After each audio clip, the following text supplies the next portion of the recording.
अब कौन सा कार्य करवाना है वो पता नहीं था, लेकिन थोड़े समय के बाद टीवी का निमंत्रण मिला। तो 93 में सबसे पहले ब्रह्मा कुमारियों को टेलीविज़न में भाषण करने का प्रोग्राम मिला। उसके पहले दूरदर्शन होता था, कोई ये प्राइवेट चैनल्स जो अभी तो ढेर सारे हैं, उस समय कोई प्राइवेट चैनल नहीं था, केवल दूरदर्शन ही था, वो भी गवर्नमेंट चैनल। और गवर्नमेंट चैनल में तो केवल गवर्नमेंट की बातें आती है, मिनिस्टरों की बातें आती है, या सरकार के कारोबार की बात आती है, धार्मिक संस्थाओं को कोई नहीं वो देते हैं। लेकिन जब ये प्राइवेट चैनल्स शुरू हुए तो उसमें सबसे पहले 93 में जी टीवी आया, 93 में 93 में जी टीवी। तो उन्होंने हमको निमंत्रण दिया कि हम चाहते हैं कि यह कुछ आध्यात्मिक बातें भी हमारे चैनल द्वारा जाए, क्योंकि 92 में बाबरी मस्जिद टूटी थी। तो बहुत उस समय हंगामा हुआ था, हिंसा बहुत हुई थी, हिंदू मुसलमानों के बहुत झगड़े राइट्स हुए थे, कितने लोग मारे गए। तो चारों ओर अशांति थी भारत में 92 में। तो अब ये जैसे चैनल्स चालू हुए तो इन्होंने अंदर में निर्णय किया कि हम ऐसे कुछ आध्यात्मिक प्रवचन रखवाएंगे सुबह सुबह 6 से 6:30 या 6:30 से 7 सुबह, ताकि लोग सवेरे सवेरे टीवी खोले तो उनको ये आध्यात्मिक प्रवचन सुनने को मिले। तो फिर ब्रह्मा कुमारियों को निमंत्रण मिला, तो दादी जी के पास गया निमंत्रण। दादी जी ने मुझे बुलाया, मैं मधुबन में ही रहती थी।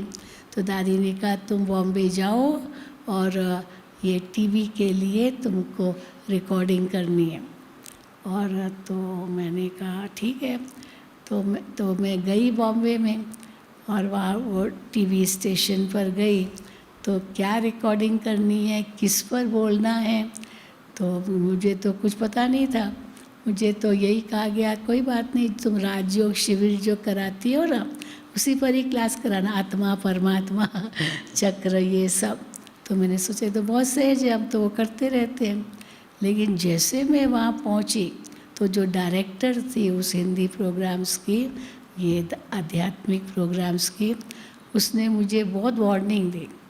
क्या कहा कि देखो ये जो चैनल है ये 60 देशों में जाएगा, क्योंकि सैटेलाइट के थ्रू है, और ये सैटेलाइट के थ्रू चारों ओर जाएगा 60 देशों में, जिसमें क्रिश्चियन देश भी है, मुस्लिम देश भी है, बुद्धिस्ट देश भी है एशिया के। तो इन देशों में जाएगा। तो आपको ऐसा कुछ भी नहीं कहना है जो किसी धर्म के खिलाफ हो। तो 5 बातें मुझे कही गई कि ये नहीं कहना है। तो मैंने कहा क्या क्या नहीं कहना है। तो पहली बात कही कि अपने गुरु की महिमा नहीं करनी है, क्योंकि हर एक के अपने अपने गुरु होते हैं। आप अपने गुरु की महिमा करोगे तो कौन सुनेगा आपको। तो अपने गुरु की महिमा नहीं करनी है। तो फिर दूसरा कहा कि हिंदू धर्म की भी महिमा नहीं करनी है, क्योंकि कई धर्मों के लोग होंगे जो सुनेंगे, क्योंकि 60 देश माना कितने उसमें लोग होंगे। तो अपने धर्म की भी महिमा नहीं करना। तो गुरु की महिमा यानी संस्था की महिमा नहीं करना, किसी धर्म की महिमा नहीं करना, भारत देश की भी महिमा नहीं करना, क्योंकि कितने देशों में जाएगा। अब वो भारत की महिमा क्यों सुनेंगे, वो तो अपने देश की महिमा सुनेंगे। तीसरी बात तो ये और फिर चौथी बात क्या कही कि किसी का कटाक्ष भी नहीं करना, किसी संस्था का। ये नहीं कि हमारी संस्था इनसे ऊंची है, नहीं।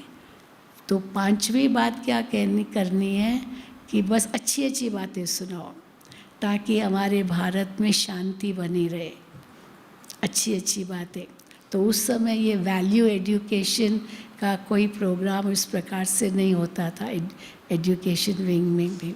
तो वैल्यू एजुकेशन का नहीं था। तो अब मैं क्या सुनाऊं। तो कहा कि बस वो सुनाओ जिससे सबके मन में शांति आ जाए और ये लड़ाई झगड़े सब बंद हो जाए। तो मैंने सोचा ठीक है, शांति पर ही बोल दूँगी। शांति विषय लिया और फिर मुझे कहा 25 मिनट बोलना है, क्योंकि आधे घंटे का स्लॉट था, 25 मिनट बोलना है। तो फिर हमको और ही डराया, आपको बोलना है, लगातार बोलना है, और 23 मिनट हो जाएगी ना तो हम आपको कहेंगे 2। तो आपको ये हाथ देखना है, उंगलियां, कि ये 2 कब आता है, क्योंकि हम घड़ी तो देख नहीं सकते। ये 2, फिर ये 1, अभी 1 मिनट में पूरा करना है। हाँ, तो और फिर 0 माना बस अभी वाइंड अप करना है। और फिर कैसे उन्होंने रिकॉर्डिंग की, वो भी बड़ी अजीब स्टाइल थी। उस समय तो एक ही ये क्या वीडियो कैमरा होती थी, अभी तो चारों ओर वीडियो कैमरा होती, तो यहाँ का लेंगे, यहाँ का लेंगे, यहाँ का लेंगे, अलग अलग वीडियो कैमराज़ में, और फिर जोड़ते हैं। तो उस समय एक ही वीडियो कैमरा थी। और कैसे लेते थे, एक जैसे ट्रेन की पटरियाँ होती है ना, तो ट्रेन की पटरियों पर वो वीडियो रिकॉर्डिंग करने वाला बैठता था, और वो जिस तरफ जाए तो मुझे अपना सिर भी वहीं वहीं घुमाना है। तो इसीलिए वो यहाँ है तो मुझे यहाँ देखना है, फिर यहाँ आता है तो मुझे यहाँ देखना है, फिर यहाँ देखना है। तो अब उसमें सारी बुद्धि जाएगी तो बोलना क्या है वो तो भूल ही जाएगा। लेकिन बहुत अच्छा रहा, और हमने सचमुच वो क्या मैंने बोला मुझे कुछ याद नहीं है, लेकिन जैसे बाबा ने बुलवाया तो फिर तो बहुत अच्छा लगा उनको। तो कहा आप लोगों का बहुत अच्छा है, और फिर हम आपका दूसरा एपिसोड भी लेंगे। तो इस प्रकार 50 एपिसोड लिए, 50 एपिसोड, फिर तो और भी लिए। फिर दूसरे टीवी चैनल्स भी आए, सोनी टीवी आ गया, जी टीवी सबसे पहले आया, फिर सोनी टीवी आया, फिर उसके बाद संस्कार चैनल आया, फिर आस्था चैनल आया। ये चारों चैनल्स में हाँ बहुत उस समय तो सब में कैसे ब्रह्मा कुमारियों की धूम थी। तो मुझे याद आता है कि एक भाई था अपना ही बीके, तो मुझे हंसी हंसी में कहता है कि आप हमारे बेडरूम में रोज़ आती हो। मैं तो चौंक गई। आप हमारे बेडरूम में रोज़ आती हो। मैंने कहा मैं किसके बेडरूम में क्यों जाऊँ। तो मैं चुप रही, कुछ नहीं बोला। आप टीवी के अंदर आते हो ना, तो अब टीवी हमारे बेडरूम में है। तो देखो ऐसे हंसी की बात है। और कोई तो समझते थे कि मैं ही एडमिनिस्ट्रेटिव हेड हूँ, मैं ही सबसे हेड हूँ इस संस्था की। फिर हम कहते थे नहीं नहीं, हम तो टीवी में आते हैं, क्योंकि जो दूसरे गुरु लोग आते हैं वो तो जो मेन गुरु होता है उसका ही भाषण आता है, उनके चेले वेलों की तो आता ही नहीं है। तो समझा कि यही है। फिर देखो हमारी दादी जी ने कैसे सबको आगे बढ़ाया, और कितने देखो बाबा के बच्चे। तो दादी जी से किसी ने पूछा था एक बार, बड़ी दादी ने, ये अखबार वाले आए थे, तो दादी जी से पूछा कि आपकी संस्था इतनी आगे कैसे बढ़ रही है, कितने आपके सेंटर्स हैं, कितनी मानो विस्तार कितना है, तो इसका राज क्या है, इसका सीक्रेट क्या है। तो दादी जी ने बहुत अच्छी बात कही थी। दादी ने कहा सबके प्रति मेरा विश्वास, सबके प्रति मेरा विश्वास। देखो नया सेंटर खोल के देंगे और बड़ी बहन क्या करेगी, किसी को नियुक्त करेगी, तो ऐसे ही थोड़ी बिठाती है, विश्वास है ना कि ये सेंटर अच्छा जमाएगी, ये अच्छा इसको आगे बढ़ाएगी। तो दादी जी ने कहा विश्वास, ये सब विश्वास के आधार पर चलता है। अगर विश्वास न रखें तो आगे बढ़ ही नहीं सकते। तो इसीलिए विश्वास रख के आगे बढ़ते हैं। फिर अगर कुछ ऊपर नीचे होता है वो तो होता ही है, बिजनेस में भी ऐसे होता है ना, तो विश्वास पर तो चलना ही पड़ता है, तभी बिजनेस भी आगे बढ़ेगी। परिवार में भी कितना विश्वास रखना पड़ता है। अगर किसी पर विश्वास रखें ही नहीं तो क्या होगा, क्या होगा भाई। तो किसी ने बहुत अच्छा कहावत है कि इंग्लिश में कहते हैं it is better to trust and fail, यानी ये अच्छा है कि अगर किस पर विश्वास रखो और धोखा मिले, हर्जा नहीं, विश्वास रखो और धोखा मिले हो सकता है, लेकिन न विश्वास रख सफलता पाना ये श्रेष्ठ मार्ग नहीं है।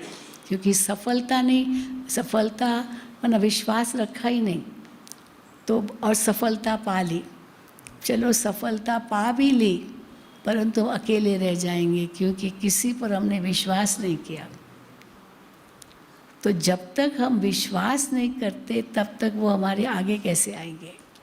हमारे आगे तभी आएंगे, हमारे नज़दीक तब बनेंगे जब हम उन पर विश्वास करेंगे। विश्वास नहीं करेंगे क्योंकि इनको छोड़ो, ये तो हम पर विश्वास ही नहीं कर रहा है। तो इट इज़, इंग्लिश में कहते हैं it is better to trust and fail then not trust and succeed. विश्वास रख करके भले फेल हो जाए वो अच्छा है, बजाय कि विश्वास न रख करके सफलता पाए। क्योंकि सफलता चलो पा भी ली लेकिन क्या होगा, अकेले रह जाएंगे क्योंकि कोई आपके नज़दीक नहीं आएगा। वो कहेंगे हमारे में विश्वास नहीं रखता, हम क्यों रखें, हमसे प्यार से मिलता नहीं है, बात नहीं करता, हमसे कोई भी व्यवहार नहीं है तो हम क्यों करें, है ना। तो पहला फ़र्ज़ क्या है, हमको देखना पड़े, हमको जाना पड़ेगा। इसको बाबा कहते हैं हमको झुकना पड़ेगा। हमारी दादी क्वीन मदर थी, बड़ी दीदी की लौकिक माँ, वो सबको यही कहती थी, झुको झुको मरो मरो सीखो सीखो। हाँ, झुको भी, मरो भी और सीखो भी, क्योंकि सीखेंगे ही तब जब पहले झुकेंगे, फिर मरो। माना भले आपको डांट सुननी पड़े, सहन करना पड़े, कोई हर्जा नहीं।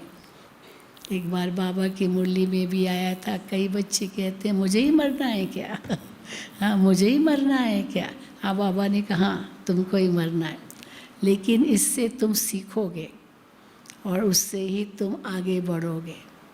तो देखो बाबा के बच्चे कितना आगे बढ़ रहे हैं, तभी तो इतना विस्तार हो रहा है। हमारी सरला दीदी कितना प्यार से सबकी सेवा करती है, तभी तो इतना आगे विस्तार कितना हो गया है महसाना जोन का, है ना। तो आप सब बहुत बहुत भाग्यशाली हो। आप सबको बहुत बहुत बधाई हो, बधाई हो, बधाई। ठीक है, चलो ओम शांति। ठीक है ओम शांति। चलो 2 मिनट बाबा को याद करेंगे।